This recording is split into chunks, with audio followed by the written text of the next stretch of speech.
మనం అనేక మార్లు ఈ సంగతులు విన్నప్పటికీ మళ్ళీ మనము రిపీట్ చేసుకోవాలి. మనం ఎందుకంటే చాలా దుర్వినియోగం చేస్తున్నామేమో ఆలోచన చేయడానికి ఇది సరైన సమయం మనకి. దానియేలు గ్రంథం 2వ అధ్యాయం 20వ వచనంలో ఎట్లనగా దేవుడు జ్ఞానబలములు గలవాడు,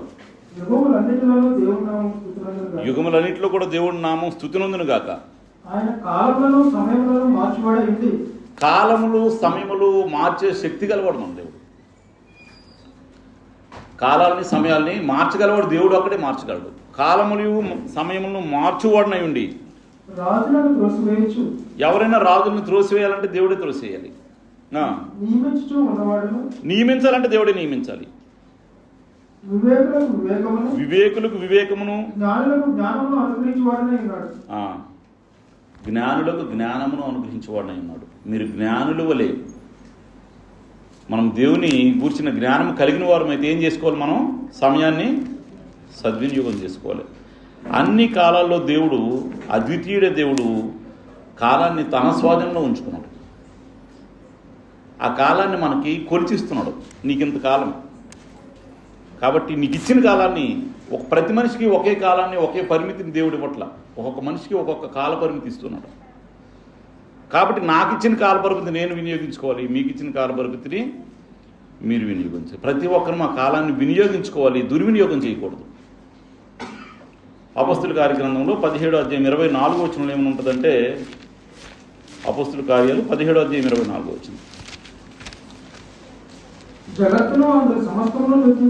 అసలు జగత్తును నిర్మించిందే దేవుడు, జగత్తును అందులో సమస్తమును నిర్మించిన దేవుడు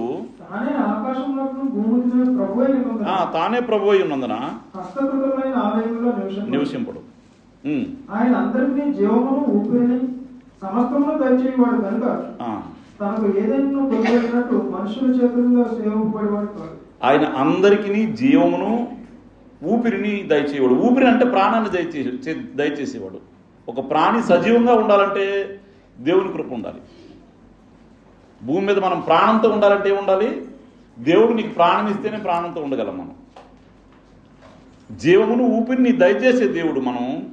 కాబట్టి ప్రతి మనిషికి జీవాన్ని క్రీస్తు ద్వారా అనుగ్రహించాడు దేవుడు. ప్రాణం తన చేతిలో ఉంది. జీవం ఎవరికి అనుగ్రహించాడు? జీవాధారుడైన దేవుడు జీవాధిపతికి అనుగ్రహించాడు. తండ్రి అయిన దేవుడు జీవాధారుడు. ఆ జీవాన్ని క్రీస్తు ప్రభుకి అధిపతిగా నియమించి జీవానికి ఆయన అధిపతిగా ఉంచాడు. కాబట్టి జీవము క్రీస్తు ద్వారా అనుగ్రహించబడుతుంది, ప్రాణం మాత్రం తన చేతిలోనే ఉంది. జీవమును ఊపిరిని దయచేయ దేవుడు, చదవండి, దయచేయవాడు కనుక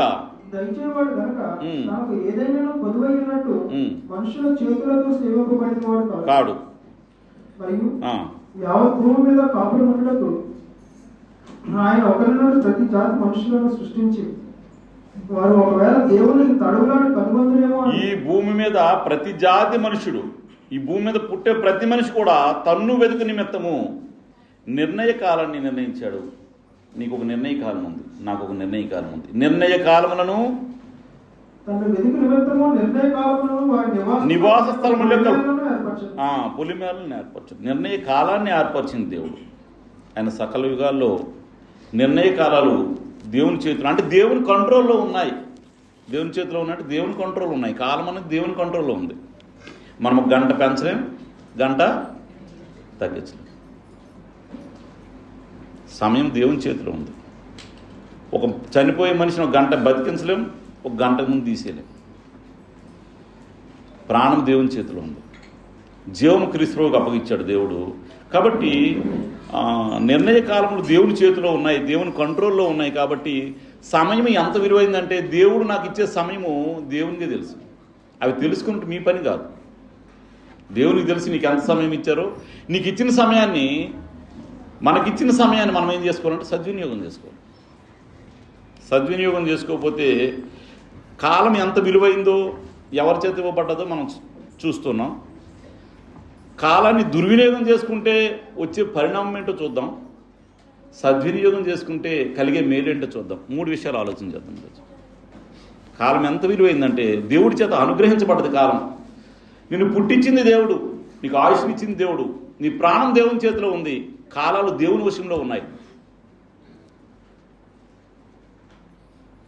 అక్షయుడును అద్వితీయుడు సర్వాధికారి అయిన దేవుడు అని ఉంటుంది 1 తిమోతి. చదవక్కర్లేదండి. అక్షయుడు ఆయన, క్షయం లేనటువంటి వాడు, సర్వాధిపతి, ఎల్లప్పుడూ అధికారం కలిగిన వాడు. కాబట్టి అలాంటి దేవుడు మనకు సమయాన్ని అనుగ్రహిస్తే మనమేమైనా సద్వినియోగం చేసుకుంటున్నామా, దుర్వినియోగం చేసుకుంటున్నామా? అందరూ సద్వినియోగం చేసుకుంటే ఎలా ఉంటుందండి? కాబట్టి సద్వినియోగం చేసుకోవాలని దేవుడు ఇచ్చయి ఉంది.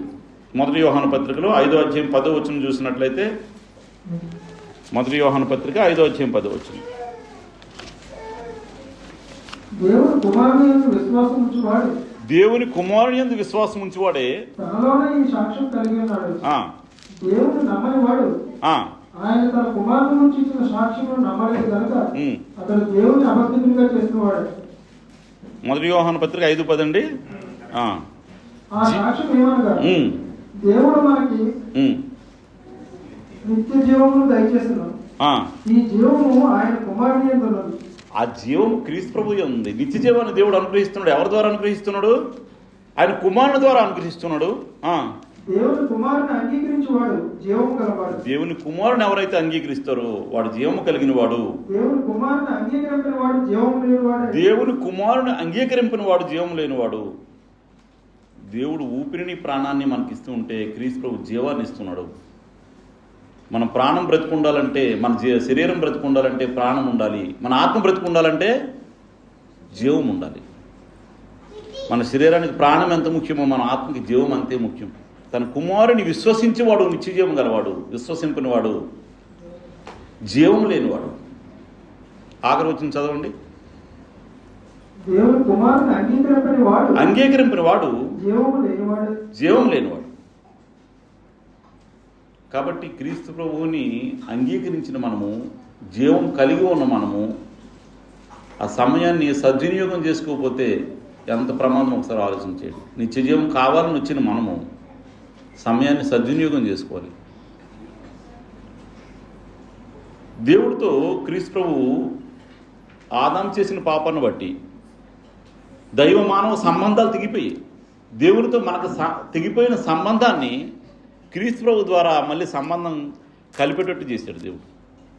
దైవ మానవ సంబంధాలు తెగిపోయినప్పుడు ఎవరి ద్వారా మనకు కలిపాడు?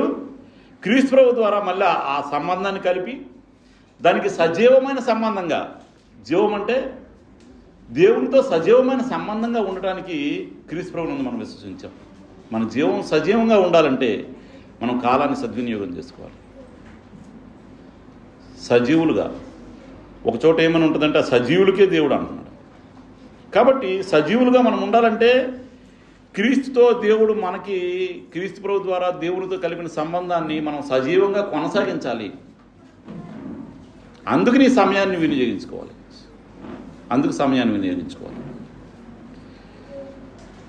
యోహాను సువార్తలో 3వ అధ్యాయం 36 వచనంలో ఏమైనా ఉంటుందంటే, కుమారుని యందు విశ్వాసం ఉంచేవాడే నిత్య జీవం గలవాడు. చదవదులేండి బ్రదర్, 11:25 చదవండి. 3:36లో కుమారుని యందు విశ్వాసం ఉంచేవాడే నిత్య జీవం గలవాడు.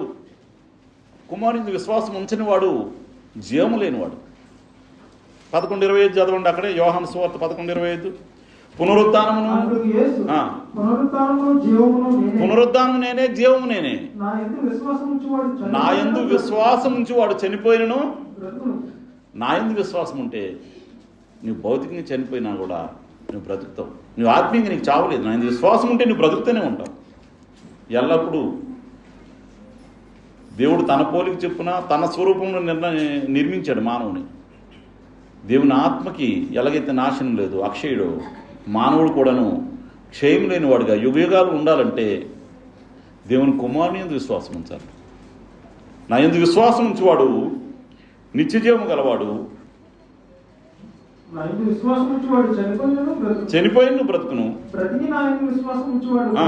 ఇంకెన్నటికి చనిపోడు.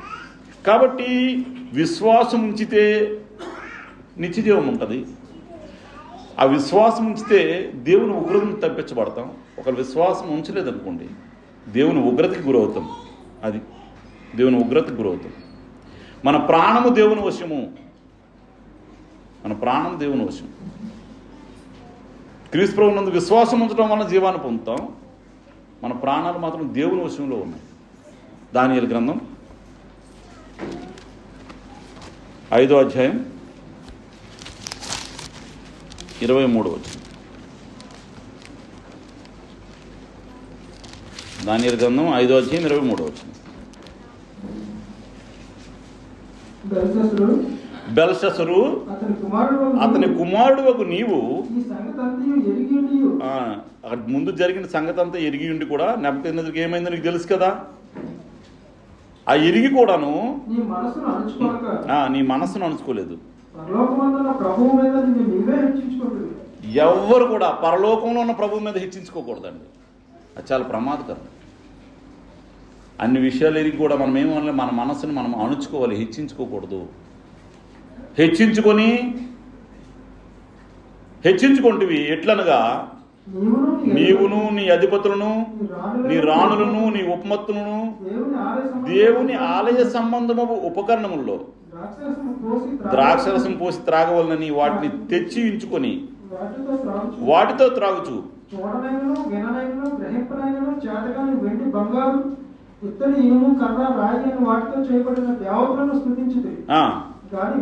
నీ ప్రాణమును నీ సకల మార్గములను ఏ దేవుని వశంలో ఉన్నవో ఇది ఇంపార్టెంట్. నీ ప్రాణమును నీ సకల మార్గములను ఏ దేవుని వశమును ఉన్నవో ఆయన నువ్వు కనపరచలేదు. ఆయన కనపరచకపోతే ఏ మనిషి బ్రతకడు. దేవుని కనపరచాలి. నీ ప్రాణం ఎవరి చేతిలో ఉందో నీకు అర్థం అవ్వాలి. చాలామంది తన యందు తను అతిశయపడుతూ ఉంటారు. నేనంటే ఏంటో తెలుసా, దేవుడు నాకు ఆయుష్ని ఇచ్చాడని జ్ఞాపకం చేసుకోవాలి. మనం సజీవులుగా ఉన్నామంటే దేవుడు నాకు ఆయుష్ని ఇచ్చాడు. నేనంటే ఏం తెలుసా కాదు, నీవేం లేదు, నథింగ్. దేవుడు నీకు ఆయుష్ని ఇచ్చాడంతే. దేవుడు ఇవ్వకపోతే ఆ క్షణంలో చనిపోతాడు. దేవుడు నీకు వయో పరిమాణాన్ని కొలిసిచ్చాడు. అది దేవునికి ఘనత చెల్లించాలి తప్ప నన్ను నేనుగా ఎప్పుడూ హెచ్చిపోకూడదు. కాబట్టి నాకు ఈ కాలాన్ని ఇచ్చిన ప్రాణాన్ని ఇచ్చిన దేవుడిని ఎప్పుడు నేనేం చేయాలి, ఘనపరుస్తూ ఉండాలి. మనసుని అణుచుకోవాలి, హెచ్చిపోకుండా ఉండాలి. ప్రసంగి గ్రంథంలో ఏమని ఉంటుందంటే 7:17లో నీకు దేవుడు ప్రాణాన్ని ఇచ్చాడు, నీకు ఆయుష్ని ఇచ్చాడు, ఇచ్చి కూడా దాన్ని నిలుపుకోలేదనుకో, నువ్వు సరిగ్గా ఉండలేదనుకో. చదవండి 7:17లో. నీకు ఇచ్చిన ఆ ఆయుష్ని, నీకు ఇచ్చిన ఆ శరీరాన్ని, నీకు ఇచ్చిన కాలాన్ని నువ్వు అధికంగా దుర్మార్గంగా ప్రవర్తిస్తే, నీకు దేవుడు ఇచ్చాడు కదా, దుర్మార్గంగా బుద్ధిహీనంగా నువ్వు ప్రవర్తించావనుకో, నీకు ఇచ్చిన కాలం కూడా తగ్గిపోద్ది. నీకు ఒక కాలాన్ని దేవుడు కొలిసి ఇచ్చాడు, ఒక 60 సంవత్సరాలు 70 సంవత్సరాలు దుర్మార్గంగా బుద్ధిహీనంగా తిరిగావనుకో, ఎప్పుడు చనిపోతావు నీకే తెలియదు. మళ్ళీ చదవండి బ్రదరు. అధికంగా దుర్మార్గ పనులు చేస్తూ బుద్ధిహీనంగా తిరిగితే అంటే దేవుడు నీకు నియమించిన కాలానికి ముందే చనిపోతావు. కాలాలు దేవుడిచ్చిన కాలాన్ని సద్వినియోగం చేసుకోకుండా బుద్ధిహీనంగా దుర్మార్గంగా తిరిగితే నీకు ఇచ్చిన కాలం కూడా తగ్గిపోద్ది. నీకు ఇచ్చిన కాలానికి ముందు ఎందుకు చనిపోతావు? వాళ్ళగా చాలా చనిపోయిన లేరండి. చాలామంది బైక్ మీద వెళ్ళేటప్పుడు చాలా స్పీడ్కి వెళ్తుంటాడు, ఎక్కడ గుద్ది చచ్చిపోతారని అనుకుంటాం. కొన్ని సందర్భాల్లో వెళ్ళి గుద్దీసిన వాళ్ళు నేను చూశానండి. ఏంటి ఎంత స్పీడ్కి వెళ్తాడు, ఎక్కడ గుద్దేస్తాడంటే అలా చూస్తుండగా ఎదురుకి వెళ్ళి గుద్దీశాడు. మనకు అనిపిస్తుంది వీడికి ఏమంటారండి దాన్ని ఒక పదం, దానికి ఒక పదం వాడుతాం మనం. స్పీడ్కి వెళ్ళేవాడిని చూసి ఏమంటారు, పోయేకాలం వచ్చింది వీడికి అంటారు. అలాగ వచ్చినోడు అనుకోకుండా మన కళ్ళెదురు ఎన్నో యాక్సిడెంట్లు. కాబట్టి దుర్మార్గంగా బుద్ధిహీనంగా తిరగకూడదు. దేవుడు నాకు సమయాన్ని ఇచ్చాడు, దేవుడు నాకు ప్రాణాన్ని ఇచ్చాడు, దేవుడు నాకు జీవాన్ని క్రీస్తు ద్వారా ఇవ్వాలనుకుంటున్నాడు. కాబట్టి నాకు ఇచ్చిన సమయాన్ని నేనేం చేయాలి, సద్వినియోగం చేసుకోవాలి. ఆదాంకి అప్పుడు 930 ఏళ్ళు ఆదాం బతికాడు. మెతుషుల 965 ఏళ్ళు బతికాడు. 969 ఏళ్ళు బతికాడు. నోహు 950 ఏళ్ళు బతికాడు. కానీ మానవుడు వయో పరిమితిని దేవుడు తగ్గించాడు. వీళ్ళు చేసిన క్రియలను బట్టి 900 సంవత్సరాలు బ్రతికిన మనుషులు 120 సంవత్సరాలకి తగ్గించాడు దేవుడు. ఆదికాండం 6వ అధ్యాయం 3వ వచనంలో ఉంటుంది ఆ విషయం. దేవుడు మానవ వయో పరిమితిని ఆదికాండం 6వ అధ్యాయం 3వ వచనంలో ఏమైనా ఉంటుంది?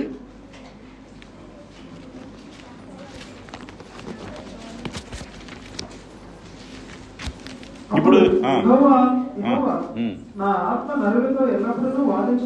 ఎల్లప్పుడూ నరులతో వాదించదు. వారు తమ అక్రమ విషయంలో నరమాతులై ఉన్నారు. అక్రమ విషయంలో నరమాతులై ఉన్నారు.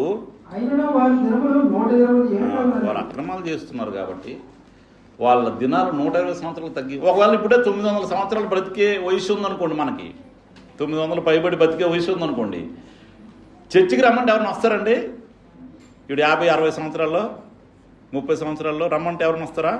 ఇంక బోల్డ్ టైం ఉందన్నారు. ఇప్పుడే 50-60 సంవత్సరాలు బతుకుతాం లేదు తెలియదు, కానీ చాలా మందికి వాకింగ్ చెప్పాలంటే ఇంక బోల్డ్ టైం ఉందని అంటున్నారు. ఇంక టైం ఉందట. నీ వయసు ఎంత? ఇప్పుడు వయసు ఎంత అండి? కీర్తన గ్రంథంలో ఇప్పుడు వయసు ఎంత అండి? 9-90-10 మా ఆయుష్కాలము చదవద్దురండి బ్రదరు. 75 సంవత్సరాలు అధిక బలం ఉంటే కొంతమంది 100 సంవత్సరాలు బతికే వాళ్ళు ఉన్నారు. సగటు వయసు యావరేజ్ ఏజ్ 100 సంవత్సరాలు బతికినా 50 సంవత్సరాలు బతికినా మనిషి యావరేజ్ ఏజ్ 80 ఇయర్స్, 70-80 సంవత్సరాలు అంతే యావరేజ్ చేస్తాడు దేవుడు. 100 సంవత్సరాలు బతికిన ఉండొచ్చు, కానీ మనిషి సగటు వయసు 70 సంవత్సరాలు, అధిక బలం ఉంటే 80 సంవత్సరాలు. అయినా ఒక 50 సంవత్సరాలకి వాకింగ్ చెప్పాలంటే ఏమంటాడండి? ఇంక బోల్డ్ టైం ఉందండి, ఇంకా బోల్డ్ బాధ్యతలు ఉన్నాయి నాకు, ఇప్పుడు దేవుని సన్నిధికి వచ్చే సమయం నాకు లేదు, రాలేదంట, రిటైర్మెంట్ అయ్యాక వస్తాను అంటాడు. అలాగెన్నో లెవెల్కి కనపడలేదండి మీకు? ఉన్నారు కదా, రిటైర్మెంట్ అయ్యాక చూద్దామండి. ఇప్పుడు బోల్డ్ సంపాదించాలి. చాలామంది సంపాదించిన వాళ్ళు వెళ్ళిపోయారు. చాలామంది సంపాదించిన వాళ్ళు సంపాదన ఏమైందో తెలియకుండా వెళ్ళిపోయారు. ఎంతమంది సంపాదించిన వాళ్ళు ఉన్నారండి భూమి మీద? ప్రపంచ కోటీశ్వరులు వెళ్ళిపోయారు. మనకు తెలిసి మన సమాజంలో బోల్డ్ ధనవంతులు ఎగిరిపోయారు. కాబట్టి సమయాన్ని దేవుడిస్తుండో నువ్వు కంట్రోల్ చేసి నేను ఇంతవరకు ఉండిపోతానేమో, ఇది బాగా సంపాదించి ఆ తర్వాత ఏది చేద్దానేమో, అలాంటి ఆలోచన మనిషికి రాకూడదు. దేవుడు నీకు ఈరోజు ఇచ్చాడే, రేపుడి గురించి నువ్వు అసలు అతిశయించకన్నాడు. రేపుడి దినం ఏమి సంభవించినో యాకోబు పత్రిక ఉంటుంది కదా, రేపు ఏమి సంభవించినో నీకు తెలియదు. కాబట్టి ఈ దినాన్ని జాగ్రత్త పడాలి. రేపటి కోసం ఆలోచన చేయకూడదు. రేపు ఎలాగైపోద్ది, ఇంకెల్లుండి ఎలాగైపోద్ది, ఇంకేదో చేసేస్తాను. దేవుడు ఈరోజు నన్ను క్షేమంగా ఉంచాడు, రేపు దేవుడు నాకు మళ్ళీ ఆ దినాన్ని ఇస్తే దేవుడికి కృతజ్ఞతలు, థ్యాంక్స్ చెప్పాలి. ఉదయాన్నే నాకు ఇంకొక దినాన్ని నా బ్రతుకులు ఇచ్చావు దేవా అని. ఈ దినాన్ని కాపాడినందుకు నిద్రపోయేటప్పుడు థ్యాంక్స్ చెప్పాలి దేవుడికి, ఈ దినమంతా కాపాడవు దేవా అని. ప్రతి దినము మన దైనందిక చర్యలో అదొక భాగం అయిపోవాలి. ఎందుకంటే రేపు దినాన్ని చూసేవాళ్ళు ఎంతమందో, చూడని వాళ్ళు ఎంతమందో. గ్యారంటీ ఏం లేదు, పక్క గ్యారంటీ అని చెప్పేవాడు కూడా ఎవడు లేడు. ఈ దినమే మంది, రేపు దినము మంది కాదు. కాబట్టి అప్పుడు అన్ని సంవత్సరాలు బ్రతికాడు. మానవ వయోపరిమితి తగ్గిపోయింది. మోషే 120 సంవత్సరాలప్పుడు చనిపోయాడు. మోషే గారు 120 సంవత్సరాల వయసులో చనిపోయారు. మనకి ద్వితీయోపదేశకాండంలో ఉంటుంది ఆ విషయాన్ని. కాబట్టి మనిషి ఆయుష్కాలం 70 సంవత్సరంలో, అధిక బలం ఉంటే 80 సంవత్సరంలో అయినను వాటి వైభవం ఆయాసమే, దుఃఖమే. పెద్ద ఇప్పుడు ఉన్నట్లు వయసులో ఉన్నట్లు ఫ్యూచర్లో కూడా ఇలా ఉంటుందేమో. ప్రతి మనిషి వయసులో వృద్ధాప్యం వచ్చేటప్పటికి ఆయాసము, దుఃఖకరమైన దినాలు వస్తాయి, ఆయాసకరమైన దినాలు వస్తాయి. మనం ఊహించం ఇప్పుడు అవన్నీ. నాకు కొద్దిగా ఏజ్ అయిన తర్వాత ఇలాగ అవుతానేమో, నాకు అప్పుడు కష్టాలు ఇలాగ శ్రమలు ఉంటాయేమో, అలాగే అలా ఊహించం. ఇప్పుడున్న పరిస్థితిని బట్టి మనం ఆలోచన చేస్తూ ఉంటాం. వాటి వైభవము ఆయాసమే, దుఃఖమే. నీకు వచ్చిన వయసులో నువ్వు ఎలాగ సద్వినియోగం చేసుకోవాలంటే, ఒక మనిషి ఒక 60 సంవత్సరాలు బ్రతికాడు అనుకోండి, రోజుకి 24 గంటల్లో 8 గంటలు పడుకుంటారు కదండి. 8 గంటలు అంటే 20 సంవత్సరాలు నిద్రగా అయిపోయింది.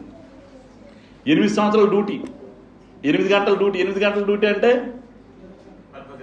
ఒక 20 సంవత్సరాలు. బాల్యం మీద అంత కలిపి ఒక 10 సంవత్సరాలు అంటే ఎన్ని సంవత్సరాలు అయిపోయినట్లండి? 50 సంవత్సరాలు అయిపోయినట్లే. ఉన్న 10 సంవత్సరాలు 20 సంవత్సరాలు నువ్వు దేవుని కోసం సమయాన్ని కేటాయించాలి. నీ నిత్య జీవనం సంపాదించడానికి, నిత్య జీవం పొందడానికి సిద్ధపాటుకు ఒక 20 సంవత్సరాలు ఉంది. దానిలో ఇంకా నీకు చాలా పనులు ఉంటాయి.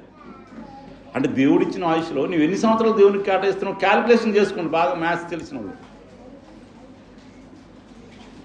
10 సంవత్సరాల బాల్యం, ఒక 20 సంవత్సరాల నిద్ర, ఒక 20 సంవత్సరాల డ్యూటీ అయిపోతే ఇంక నువ్వు సమయాన్ని, ఎంత సమయం, ఎన్నేళ్ళు దేవుడి కోసం నువ్వు ఇచ్చిన సమయం ఎంత నిజంగా బ్రతికితే? కాబట్టి మన సమయాన్ని మనం సద్వినియోగం చేసుకోవాలి. దేవుడు సజీవుడికి దేవుడు అంట, మృతులకి దేవుడు కాదు. ఆయన సజీవుడికే దేవుడు. నీ ఆత్మ జీవం కలిగి ఉంటే నీకే దేవుడు ఆయన. నా ఆత్మ జీవం కలిగి ఉంటే నాకే దేవుడు. సజీవులకు దేవుడు తప్ప మృతులకు దేవుడు కాదు ఆయన. మార్క్స్ వార్తలో ఉంటుంది ఆ విషయం. మార్క్స్ వార్త 12:26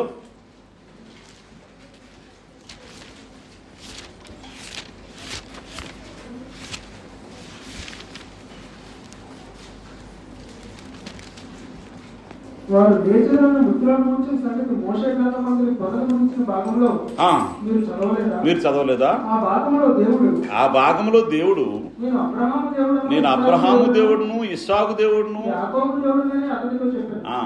ఆయన సజీవుల దేవుడు కానీ మృతుల దేవుడు కాదు. ఆయన ఎవరు దేవుడు? సజీవులకే దేవుడు. నాకు దేవుడు దేవుడుగా ఉండాలంటే నా ఆత్మ సజీవంగా ఉండాలి, జీవం కలిగి ఉండాలి. నా ఆత్మ చనిపోకూడదు, జీవం కలిగినట్లుగా నేను బ్రతకాలి. ఎందుకు అలాగ బ్రతకాలంటే 60 సంవత్సరాలు బ్రతికి నీ బ్రతుకు నువ్వు దేవుని సన్నిధికి వెళ్ళడానికి సిద్ధపాటు చేసుకోవడానికి నీకు ఉన్న సమయం ఎంత? ఈ సమయం సరిపోద్దా? నాకున్న ఈ సమయాన్ని నా అంతరంగం మార్పు చేసుకోవడానికి, నా ప్రాచీన స్వభావాన్ని వదులుకోవటానికి, నా మాటలు దేవుని మాటలు అనేక మందికి చెప్పడానికి, దేవునికి ప్రార్థన చేయటానికి, పరలోకం వెళ్ళడానికి సిద్ధపడటానికి నాకు ఈ సమయం సరిపోద్దా? నీ స్వభావం, నీ చేష్టలు మానుకొని నూతన స్వభావంలోకి రావాలి. ఇది ఒకసారి అయిపోయే పని కాదండి. ఇది ఒకసారి అయ్యేది కాదు, ఒకేసారి అయిపోద్దండి. నా స్వభావాన్ని మార్చుకోవడానికి అవదు, దినదినము మార్పు చేసుకోవాలి. కాబట్టి నేను సిద్ధపాటు అవ్వాలి, దేవుని సన్నిధిలో యుగయుగాలు ఉండాలని అనుకుంటే దానికి సరిపడ్డ స్వభావాన్ని, నేను క్రీస్తు స్వభావాన్ని నేను సంతరించుకోవాలనుకుంటే నాకున్న సమయం సరిపోద్దా? ఇప్పుడు ఆల్రెడీ మనకి 50లో 60లో ఉన్న వాళ్ళు చాలామంది ఉన్నాం, 30కి 25, 30 దాటిన వాళ్ళు ఉన్నాం. అంటే ఇంక మనకి ఎంత సమయం ఉందండి? ఇప్పుడు మనం 60 సంవత్సరాలు చెప్పుకున్నది పుట్టిన నుంచి మనిషి తాలూకు సంవత్సరాలు. ఇప్పుడు మనకి ఎంత వయసు అయిపోయింది? ఆల్మోస్ట్ సగం అయిపోయింది. ఇంకున్న సమయం ఎంత? ఉన్న సమయం దేవుని దగ్గరికి వెళ్ళడానికి సిద్ధపాటు చేసుకుంటున్నామా, దుర్వినియోగం చేస్తున్నామా అనే విషయాన్ని ఆలోచన చేసుకోవాలి. ఇప్పుడు వరకు సమయం యొక్క విలువ, సమయం ఎవరిచ్చారు, దాని ఆవశ్యకత ఏంటన్నది ఆలోచన చేసాం. ఇప్పుడు సమయాన్ని ఎలాగ దుర్వినియోగం అవుతుందో ఆలోచించేద్దాం. మనం సమస్య తెలుసుకోవాలి, సమస్యకి పరిష్కారం తెలుసుకోవాలి. అసలు ఎలా దుర్వినియోగం అవుతుంది మనకి ఎవరికైనా సమయం దుర్వినియోగం అవుతుంది అన్నమా? అందరూ సద్వినియోగం చేసుకుంటున్నారా? దేవుడు చెప్పినట్లు దుర్వినియోగం అవుతుంది. ఎలాగవుతుందో ఒకసారి చూద్దాం. 2వ దినవృత్తాంతాల గ్రంథంలో 20:35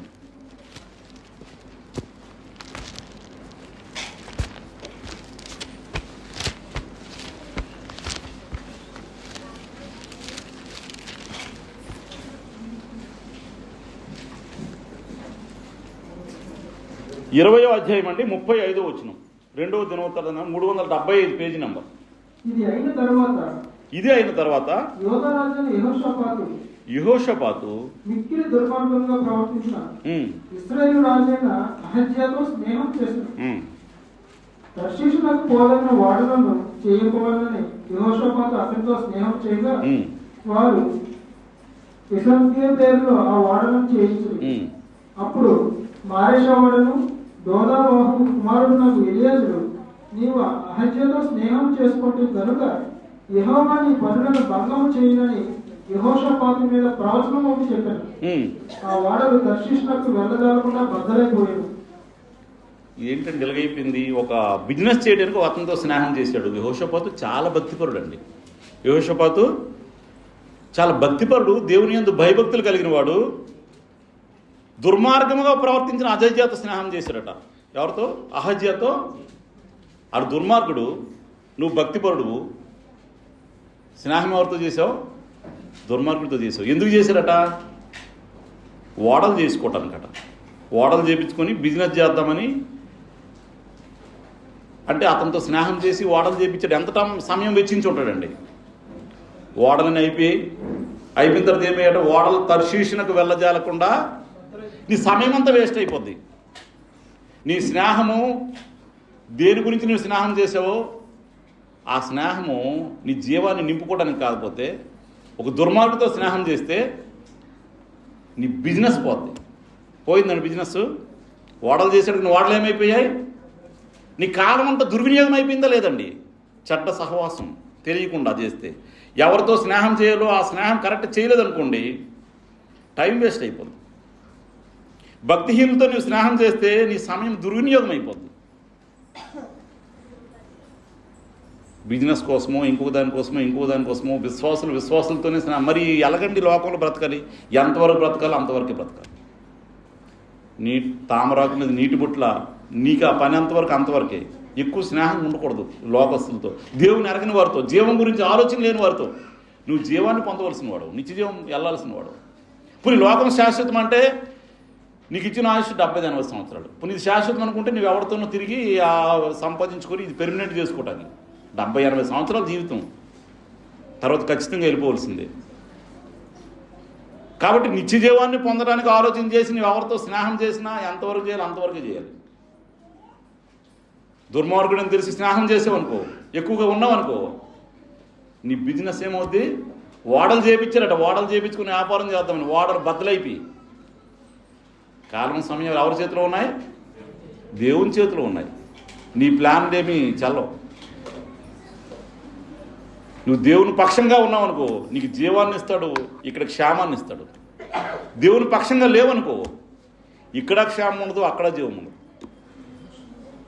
కాబట్టి దేవుడిచ్చిన సమయాన్ని మనం సద్వినియోగం చేసుకోవాలి. దేవుని కోసం బ్రతకవలసిన వరమై ఉన్నాం. అంతరంగంలో మార్పు చేసుకోవాల్సిన వరమై ఉన్నాం. నా ప్రాచీన స్వభావాన్ని చేష్టల్ని మానుకోవలసిన వరమై ఉన్నాం. దేవుడు చెప్పిన సత్క్రియలు చేయవలసిన వరమై ఉన్నాం. నీకు ఇచ్చిన సమయాన్ని ముందుగా సిద్ధపరిచిన సత్క్రియలు చేయడానికే మనం దేవుడు ఏర్పాటు చేశాడు. నీకు ఇచ్చిన సమయంలో నీ సత్క్రియలు చేయకుండా నువ్వు స్కిప్ అవుతున్నావు అనుకో, దేవుడు ఇచ్చిన సమయాన్ని నువ్వు దుర్వినియోగం చేసినట్టే. దానివల్ల నీకు ఏమేమి ఉండదు. ధర్మకార్యాలు చేయాలంటే డబ్బులు ఖర్చు అవుతాయి కదండి, ఖర్చు అవుతాయి. సమయం ఖర్చు అవుతుంది. కానీ దేవుని నిమిత్తం నువ్వు జీవం నిమిత్తం నువ్వు చేస్తున్నావు కాబట్టి అది మేలు నీకు. చెడు స్నేహం చేసి వాళ్ళతో ఏదైనా వ్యాపారం చేయాలనుకున్నావు అనుకో, వాళ్ళతో కూడితే ఏదైనా కలిసి వస్తుంది అనుకున్నాం అనుకో, దేవుడు అక్కడ ఓడలు యెహోషాపాతు చాలా భక్తుడండి. అహజ్యతో స్నేహం చేయకముందు కేవలం వ్యాపారం కోసం స్నేహం చేశాడు. చాలా భక్తుడు ఆయన. చదవండి యెహోషాపాతు కోసం. చాలా భక్తి కలిగిన వాడు. కేవలం చెడు స్నేహం చేశాడు. దేవుడు నీ టైం వేస్ట్ చేస్తాడు. నీకు మేలు ఉండదు, నీకే మేలు ఉండదు.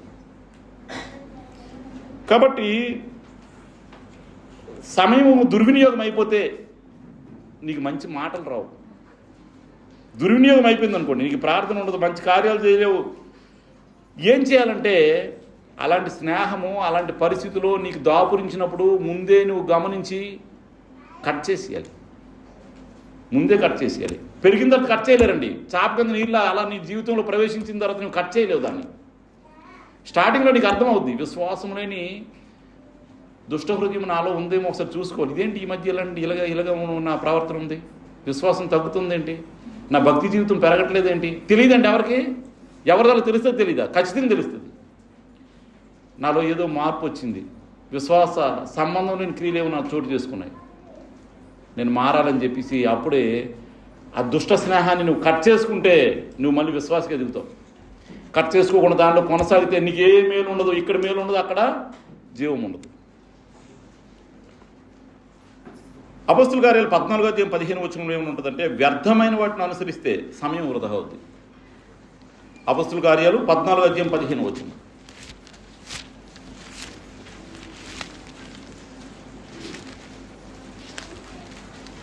అయ్యలారా, మీరెందుకు ఇలా చేయుచున్నారు? మీరు కూడా మీ స్వభావం వంటి స్వభావం గల నరులమే. మీరు ఈ వ్యర్థమైన వాటిని విడిచిపెట్టి ఆకాశంలో భూమిని సముద్రంలో వాటిలో ఉన్న సమస్తంలో సృష్టించిన జీవము గల దేవుని వైపు తిరగవాలని మీకు సువార్త ప్రకటించుతున్నాము. ఇక్కడ పౌలు బర్నబాల్ని అక్కడ కుంటివాడైన ఒకడిని లేపేటప్పుడు ఆ స్వస్థత కలగడం చూసి అక్కడ ఉన్న వాళ్ళు ఏం చేశారు, వీళ్ళకి పూలదండలు వేసి వీళ్ళకి బలర్పించాలని చెప్పి వీళ్ళని పట్టుకున్నారండి. అప్పుడు అపోస్తలుని పౌలు బర్నబా ఏమన్నారంటే, వస్త్రాలు చింపుకొని ఆ సమూహం, అయ్యలారా మీరు ఎందుకు ఇలా చేయించున్నారు, మేము కూడా మీ స్వభావం గల మనుషులవే, మీరు వ్యర్థమైన వాటిని విడిచిపెట్టాలి. మనుషుల్ని ఎప్పుడు మనం పొగట్టానికి ట్రై చేయకూడదండి, ఎవరవని కూడా. ఎంత గొప్ప బోధకుడవని, ఎంత పెద్దవని, మనుషుల్ని పోడకూడదు. ఎవరిని పోడాలి? దేవానికి ఆయనకి మంచి జ్ఞానం ఇచ్చేవారైనా, నీకు స్తోత్రం అయినా. మనం చెప్పే జ్ఞానం ఎవరి జ్ఞానం? దేవుని జ్ఞానం, మంది కాదు అని చెప్పగలిగితే ఆ జ్ఞానం ఇచ్చిన దేవుని నీవు పోవడాలి తప్ప మనుషుల్ని పొగిడి నీ సమయాన్ని దుర్వినియోగం చేసుకోవద్దు. వ్యర్థమైన వాటిని అనుసరించడం అంటే మనుషులకి ఆ పూలదండలు వేసి బలి అర్పించాలని చూశారట. మానవుల్ని దేవుని కంటే ఎవరు హెచ్చించకూడదు. వ్యర్థమైన వాటిని ఏది నీవు ఆచరించు. కొంతమంది వ్యర్థమైన వాటిని ముహూర్తాలు ఆచరిస్తారు, వ్యర్థమైన వాటిని ఇంకేదో చెప్తే అది ఆచరిస్తారు, ఏడు ప్రేయర్కి వస్తారు, ఏదో తాయెత్తులు కట్టుకున్న లేరండి, కనబడకుండా లోన్ పోయి కట్టేస్తారు పైకి. అవి వ్యర్థమైనవి కాదా?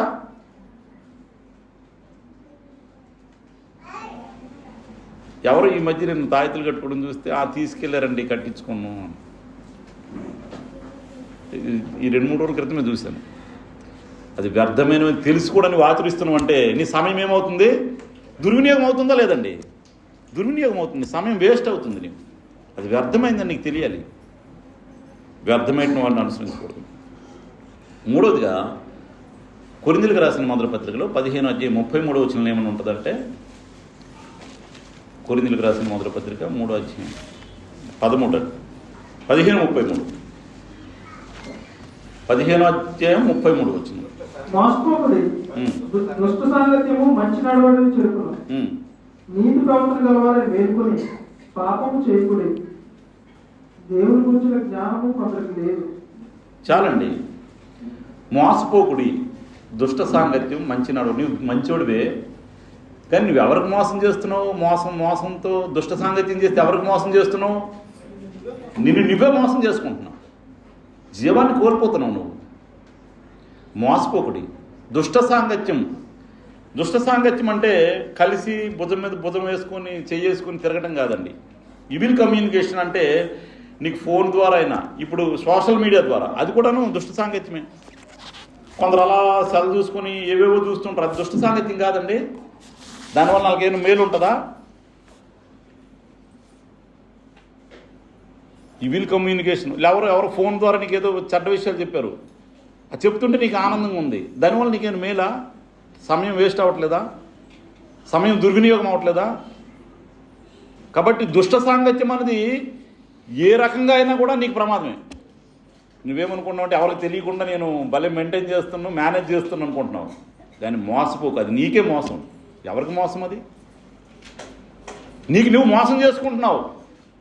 దేవుడిచ్చే జీవాన్ని నుంచి తప్పుకుంటున్నావు. నీకు నువ్వే అపాత్రుడిగా ఎంచుకుంటున్నావు. దేవుని బోధ వెనుక, దేవుని మాటల వెనుక, దేవుని యందు మనం లక్ష్య పెట్టక, దేవుని యందు శ్రద్ధ లేకపోతే ఏమవుతుందండి? సమయం దుర్వినియోగం అవుతుంది. దానివల్ల మోసపోయేది మనమే. దేవుడికి ఏం లేదు, దేవుడికి ఏం లాస్ లేదు. దేవుడికి సమయం ఇచ్చాడు, సద్వినియోగం చేసుకో, నీకు నిత్య జీవాన్ని ఇస్తాను అంటున్నాడు. క్రీస్తు ప్రభువును అనుగ్రహించాడు, నీకు దేవునికి ఉన్న బంధాన్ని క్రీస్తు ప్రభు ద్వారా ముడివేశాడు. అది కొనసాగించుకోవాల్సిన బాధ్యత మనకుంది, అది కంటిన్యూ చేయాలి. కాబట్టి దుష్ట సాంగత్యం మంచి నడవడిని చెరిపేస్తుంది. అది ఏ రకమైన దుష్ట సాంగత్యమైనా.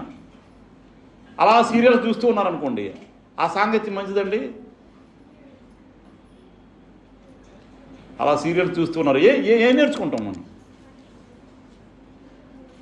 దానిలో ఏముంటుందండి? మంచి ఏమైనా ఉంటుందా? ఎలాగ చెడు చేయాలో ఉంటుంది దానిలో, ఎలా చెడుగా బతకాలో ఉంటుంది, ఎలా కుయుక్తులు చేయాలో ఉంటుంది. దానివల్ల నీకేం మేలు? సాంకేతిక పరిజ్ఞానం వచ్చింది, అది నువ్వు నీ మేలు కోసం వినియోగించుకో. చర్చ్ ఆఫ్ క్రైస్ట్ మెసేజ్లు బోల్డ్ ఉన్నాయి. కరి శ్రీనివాసరావు గారు వాకింగ్కి వెళ్ళేటప్పుడు ఈ స్పీకర్స్ పెట్టుకుని ఒక లెసన్ వినేస్తారు. గంట వాకింగ్ చేస్తారు, గంటలో ఒక లెసన్ వినేస్తారు. అది మంచిగా వినియోగించుకో. అది చెడు అనుకుంటే మాత్రం, అది చెడు అనుకుంటే మాత్రం అది ఎటువంటి సాంగత్యం కూడా చేయటానికి దూరంగా ఉండాలి. దానివల్ల ఎటువంటి మేలు లేదు. ఇంకొకటి పేతురు రాసిన 2 పేతురు రాసిన పత్రికలో 3వ అధ్యాయంలో, పేతురు రాసిన 2వ పత్రిక 3వ అధ్యాయం 16-17 వచనాల్లో మీ మూర్తి తన పత్రికలన్నిటిలోనూ బోధించుచున్నాడు. ఆ, అయితే వాటిలో కొన్ని సంగతులు గ్రహించడం కష్టమైనవి. లేఖనాల్లో చాలా సంగతులు ఉంటాయి. అన్ని సంగతులు అందరూ చదివినట్టే గ్రహించలేరు. దాన్ని కొద్దిగా అర్థం చేసుకోవడానికి కొద్దిగా 2-3 సార్లు చదవాలి, కొద్దిగా విద్య ఉండాలి. అన్నీ అందరూ టక్కుని చదివినప్పుడు అర్థం చేసుకోలేరు. అర్థం చేసుకోలేని మాత్రానంతా నువ్వు అపార్థం చేసుకోగా అర్థమయ్యే వాళ్ళ దగ్గర వెళ్ళి తెలుసుకో, ఇలా 2-3 సార్లు చదువు, లేదంటే ప్రార్థన చేయి. దేవుడు జ్ఞానం లేని వారికి ప్రార్థన చేస్తే జ్ఞానాన్ని ఇస్తానన్నాడు కదా, చదువు అంతే. వీటిని విద్యా విహీనులను, విద్య లేని వాళ్ళు, కొద్దిగా అలగల పొడి చదువు చదివిన వాళ్ళు విద్యా విహీనులు, అస్థిరులైన వారును, అస్థిరులైన వారు, తక్కిన లేఖనాలను అపార్థం చేసినట్టు. కొన్ని లేఖనాలను అపార్థం చేసుకోకు, నీకు అర్థమైనట్లు బోధించేకు. అపార్థం చేసుకుని బోధించక, అపార్థం చేసుకుని గ్రహించక. అపార్థం చేసినట్లు తమ స్వకీయ నాశనంలోకి అపార్థం చేసి. ఒకళ్ళు అపార్థం చేసుకుంటే ఎవరికి నాశనం? అది నీ స్వకీయ నాశనానికి. అది కాబట్టి నీకు అర్థం కాకపోతే ఇంకో దగ్గరికి వెళ్ళి, మనకు ఎప్పుడు కూడాను తగ్గించుకొని ఇంకో దగ్గరికి వెళ్ళి, బ్రదర్ ఇది అర్థం కాలేదని చెప్పాలి. ఒకసారి ఒక సోదరుడు అంటాడు, అనురాగము అనే పదం ఉంది. అనురాగంకి అనురాగం అంటే అతనికి అర్థం కాలేదు, రాగం బాగా తీయడం అంటున్నాడు. అంటే నీకు అలాగ అర్థమైంది, నువ్వు రాగం అని ఉంది కాబట్టి అనురాగం అంటే బాగా పాటలు పాడడం అని ఏదో నీకు అర్థమైంది. అది కాదు, అది ప్రేమ, తల్లి బిడ్డల ప్రేమ లాంటి ప్రేమ అనురాగం. కాబట్టి అలా కొన్ని విషయాలు మన చదువు తక్కువ ఉంటే అర్థం కాదు, తప్పేం లేదు, అది నేర్చుకో. విద్యావిహీనులు, అస్థిరులు అపార్థం చేసుకుంటారు. వాళ్ళకి చదువు తక్కువ ఉన్నది కొద్దిగా అపార్థం చేసుకో, తప్పులేదు, నువ్వు మనం నేర్చుకో. ఒకళ్ళు అపార్థం చేసుకొని నువ్వు అది గ్రహించి అదే కరెక్ట్ అనుకుంటే నీ స్వకీయ నాశనానికి, అది స్వకీయ నాశనం. కాబట్టి విశ్వాసం దిద్దబడాలి. లేఖనాలు అపార్థం చేసుకుంటే విశ్వాసం దిద్దబడదు, విశ్వాసం బలపడదు, విశ్వాసంతో సహవాసం ఉండదు. ఇవన్నీ కలిగి ఉండాలంటే అంతరంగ స్వభావం మార్పు చేసుకోవడానికి, క్రీస్తు స్వరూపాన్ని సంపాదించుకోవడానికి, ఇవన్నిట్లు కూడాను మనకి ఈ లేఖనాలు అర్థం చేసుకోవాలి, అపార్థం చేసుకోకూడదు. క్రీస్తు స్వరూపంలో మనము పెరగాలంటే, క్రీస్తు స్వరూపంలోకి రావాలంటే ఓవర్ నైట్ రాదండి. ఓవర్ నైట్ వచ్చేద్దా ఒక రోజులో? డే బై డే దినదినము నీ స్వభావం రూపాంతరం పొందాలి, నూతన స్వభావం ధరించుకోవాలి. అప్పుడు నీ క్రీస్తు స్వభావం వస్తుంది. ఓవర్ నైట్లో వచ్చేది కాబట్టి నీ సమయాన్ని సద్వినియోగం చేసుకుంటేనే నువ్వు క్రీస్తు స్వరూపంలోకి ఎదగలవు. ఎక్కడ సమయం వృధా అవుతుందో దాన్ని అరికట్టాలి. దుష్ట సాంగత్యం వలన, చెడు స్నేహం వలన నీ సమయం వృధా అవుతుంది. పోనీ అలాగా కలిసి వాళ్ళతో బిజినెస్ చేసిన దేవుడు ఏం చేస్తాడు? యెహోషాపాతు బోర్డర్ బద్దలు కొట్టినట్లుగా నీకు దానివల్ల నీ మేలు ఉండదు. నీ విశ్వాసంతో నువ్వు చెయ్యి, అవిశ్వాసంతో చేయాల్సి వస్తే ఎంతవరకు అంతవరకు ఉండు, అంతే. లిమిట్ దాటి వాళ్ళతో ఫ్రెండ్షిప్ కొనసాగించక, నీ బిజినెస్ వరకే, అంతే. అది దానికి చాలా దేవుని జ్ఞానం కావాలండి. దానికి దేవుని జ్ఞానం నీ హృదయం నిండా ఉంటే ఎవరితో ఎలా మెలగాలో అంతవరకు మెలగచ్చు. నీ భక్తిహీనత మార్గాల నుండి సమయం ఎక్కడ దుర్వినియోగం అవుతుందంటే నీ చెడు స్నేహం నుంచి, నీ భక్తిహీనత మార్గాల నుంచి నువ్వు తొలగిపో. నీతి విరోధులు చెప్పే తప్పుడు బోధల నుంచి నువ్వు తొలగిపో. నీ స్వరూప స్వభావాల్ని క్రీస్తు స్వరూప స్వభావానికి మార్చుకోవడానికి నువ్వు సమయాన్ని సద్వినియోగం చేసుకో.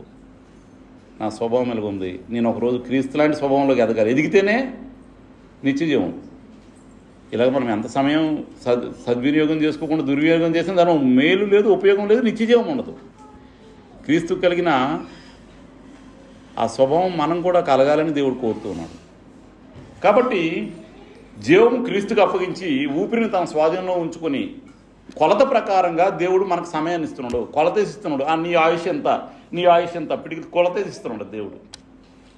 ఇచ్చిన ఆ సమయాన్ని మనము యుగయుగాలు దేవునితో ఉండటానికి తన మార్గాన్ని దేవుడు తెలియజేస్తూ ఉంటాడు. ఇప్పుడు మనకు తెలియజేశాడా? తన మార్గాన్ని తెలియజేశాడు. ఉన్న సమయం కొద్దిగే,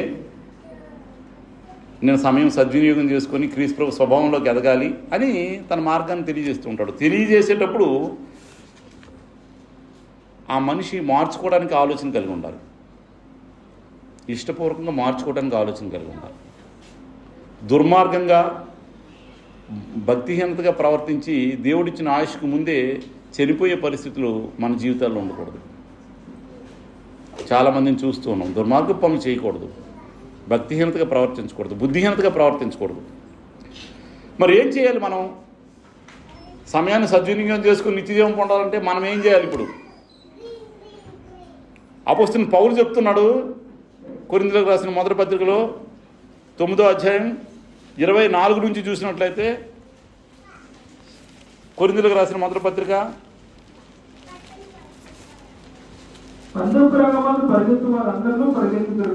పందెపు రంగం ఉంది, రన్నింగ్ పోటీలు. పందెపు రంగంలో అందరూ పరిగెడతారు. టీచర్స్ కొంతమంది తెలుస్తుందమ్మా, పరిగెత్తే పోటీలు పెడతారు కదమ్మా. ఎంతమంది పరిగెడతారు? 20 మంది పిల్లలను పరిగెట్టిస్తారు. ఫస్ట్ ప్రైజ్ ఒకటే వస్తుంది. నేను బహుమానం అందరూ అలాగే పరిగెడతారు, కానీ నేను బహుమానం ఇది ఎంతమంది పరిగెత్తినా వాళ్ళందరికీ బహుమానం ఇస్తారు. అక్కడ ఒక్కరికే బహుమానం. కానీ నిజంగా నువ్వు ఇక్కడ పరిగెత్తిన వాళ్ళందరికీ బహుమానం ఉంటుంది. పందెమందు పోరాడు ప్రతివాడు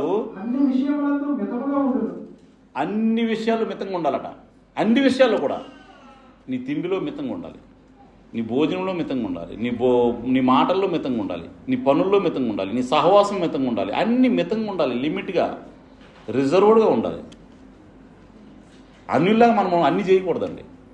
వాడు అన్యుడు, వాడికి దేవుని మార్గం తెలియనివాడు, వాడు నిత్యజీవం లేనివాడు, వాడు వీలైతే వాడిని మళ్లించాలి. క్రీస్తు ప్రభు పాపుల స్నేహితుడు అన్నారు. చాలామంది పాపులతో వాళ్ళందరితో మాట్లాడేవాడు. క్రీస్తు ప్రభు ఎప్పుడైనా మారిపోయాడండి? క్రీస్తు ప్రభు మారిపోయాడా? వాళ్ళకి బోధించాడు, వాళ్ళని మార్చాడు.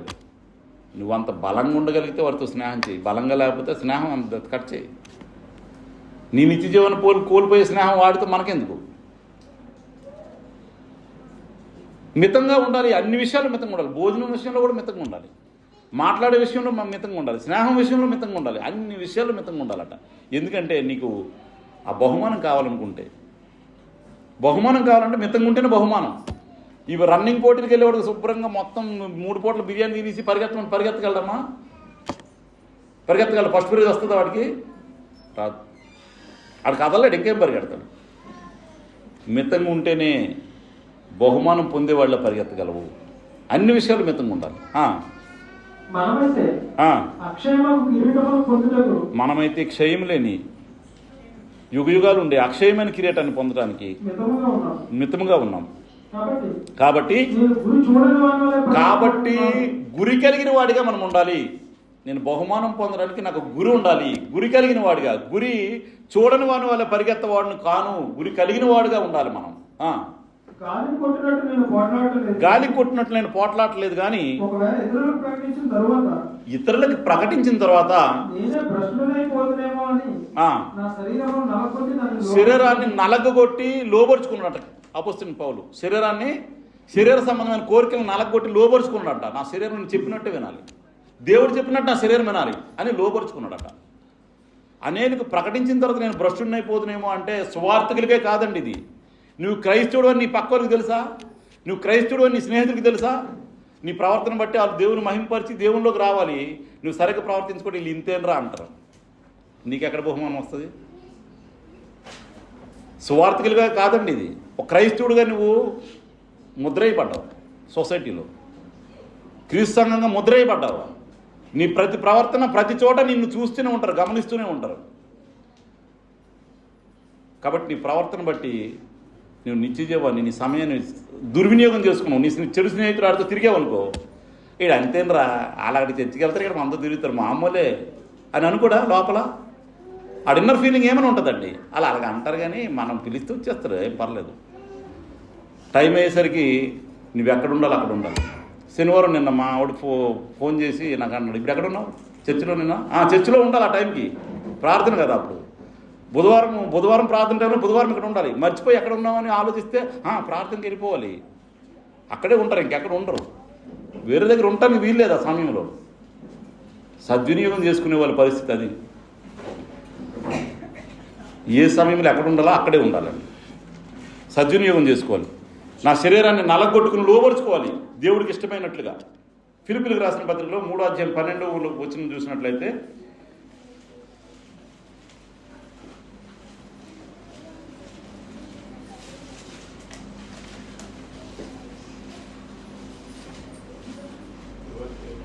ఇదివరకే నేను గెలిచింది అయినను, ఇదివరకే నేను గెలిచింది అని ఆయనను, ఇదివరకే సంపూర్ణ స్థితిని పొందితే అయినను నేను అనుకోవట్లేదు. ఇదివరకే సంపూర్ణ సిద్ధి పొందానని కానీ ఇదివరకే గెలిచానని నేను అనుకోవట్లేదు.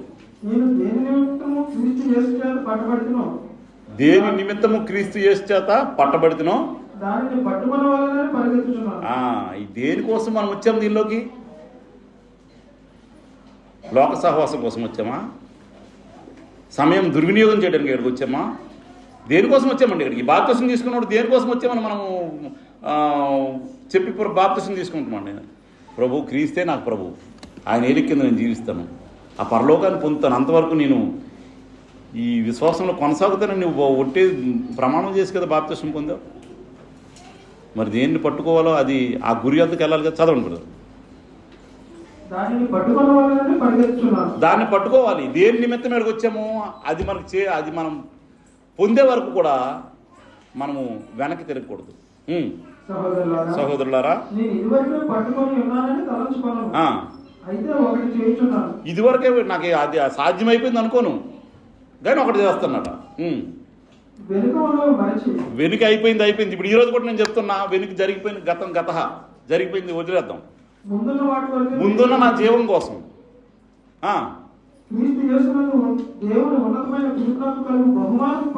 క్రీస్తు యేసునందు దేవుడు ఉన్నతమైన ఆ పిలుపుని బట్టి మనకిచ్చే బహుమానం కొరకు పొందవాలని గురి వద్దకే పరిగెత్తాలి. నా గురి ఏమై ఉండాలి? దేవుడు ఏ బహుమానాన్ని అయితే క్రీస్తు ప్రభు ద్వారా నాకు ఇవ్వాలనుకున్నాడో ఆ బహుమానం పొందే వరకు ఆ గురి కలిగి పరిగెత్తాలి. ఆ గురి వద్దకే పరిగెత్తాలి. మిగిలిన ఏం చూడకూడదండి. వాళ్ళని వీళ్ళని అది ఇది ఆ మాటలు ఈ మాటలు వినకూడదు, ఏం మాటలు వినకూడదు. నేను దేనికోసం వచ్చాను? ఏ పిలుపు విని నేను వచ్చాను? ఏం పొందాలని వచ్చాను? అది పొందే వరకు నేను కంటిన్యూ చేయాలి. మధ్యలో బోల్డని సమస్యలు, కానీ నీ గురి మాత్రం తప్పకూడదు. గురి తప్పకూడదు. ఆ గురి వద్దకే పరిగెత్తాలి. అపొస్తలుడైన పౌలు అలా పరిగెత్తాడటండి. తిమోతి రాసిన పత్రికలో అలా ఉంటుంది. నా పరుగు కడముట్టించాను, విశ్వాస పోరాటను, నా పరుగు కడముట్టించాను, నా కోసం నీతి కిరీటం ఉంచబడి ఉంది. నేను సక్సెస్, నా కోసం నీతి కిరీటం ఉంచబడి ఉంది. మన జీవితంలో కూడా మనం అలా చెప్పగలగాలి. బ్రతికినాను, యథార్థంగా బ్రతికాను బ్రదరు, నేను బ్రతికినాను చెప్పగలిగినంత మందికి సువార్త చెప్పాను బ్రదరు, నేను చేయగలిగిన సత్క్రియలు చేశాను బ్రదరు, నేను ఇంకా నాకు నీతి కిరీటం ఉందని ధైర్యంగా చెప్పగలగాలి. అదే అపొస్తలుడైన పౌలు యొక్క జీవితం. చెప్పాడు అపొస్తలుడైన పౌలు, మంచి పోరాటం పోరాడాను, విశ్వాసం కాపాడుకున్నా, నా పరుగు కడముట్టించాను. మన జీవితాలు అలా చెప్పగలిగితేనే మనకు నిత్యజీవం. తప్పిపోయే ప్రమాదం ఉంది. తప్పిపోయిన తర్వాత సమయం దుర్వినియోగం అయిపోయిన తర్వాత ఏడ్చినా లాభం లేదు. అది ఆఖరిగా నేను చెప్పే విషయం. మనం ఇచ్చిన సమయం దుర్వినియోగం చేసుకుని తర్వాత నీకు ఒకరోజు తెలుస్తుంది, నేను ఇన్నాళ్ళు తప్పు చేశానే, ఇన్నాళ్ళు సమయం దుర్వినియోగం చేశానే, దేవునిలో కొనసాగలేదే, దేవుని వాక్యం చదవలేదే, దేవుని వాక్యం నేర్చుకోలేదు, అనేక మందికి చెప్పలేదు అని ఎన్నో విషయాలు నీకు అర్థమయ్యేటప్పటికి నీ సమయం అయిపోద్ది, నీకు చెప్పే ఓపిక అయిపోద్ది, చెప్పలేని పరిస్థితులు రావచ్చు. ఆ తర్వాత ఏడ్చినా కూడా ప్రయోజనం లేదు. ఆఖరిగా వచనం చదువుకొని ముగించుకుందాం. హెబ్రీయులకు రాసిన పత్రిక 12:15 వచనం. హెబ్రీయులకు రాసిన పత్రిక 12:15 వచనం.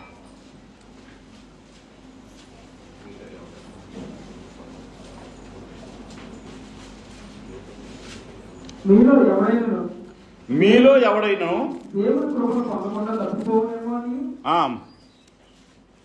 దేవుని కృపను పొందకుండా ఒకళ్ళు తప్పిపోతాడేమో అని. మనలో ఎవరైనా తప్పిపోతారండి? తప్పిపోం కదా మనం. మీలో ఎవడైనా దేవుని కృపను పొందకుండా దేవుని కృప వల్ల వచ్చాం, కానీ పొందకుండా తప్పిపోయే ప్రమాదం ఉంది. ఏదైనా చేదైన వేరు మొలిచి నీకు ఎవరైనా చెడ్డు మాట చెప్పారనుకో, వద్దు బ్రదర్, అలాంటివి నాకు చెప్పొద్దు. నా విశ్వాసానికి బలపరిచే విషయాలు నాకు చెప్పొద్దు. ఎందుకు? నీకు ఉపయోగం ఏంటి? ఎవరైనా చెప్పారనుకో వినేసి మనం అది ఫాలో అవ్వకూడదు. నా జీవానికి ఏమైనా ఆధారం అది. ఎవరైతే చెప్తే వెంటనే దాన్ని ఫాలో అవ్వకూడదండి. నాకు నిత్య జీవం ఇచ్చేదా కాదా అని ఆలోచన చేయాలి.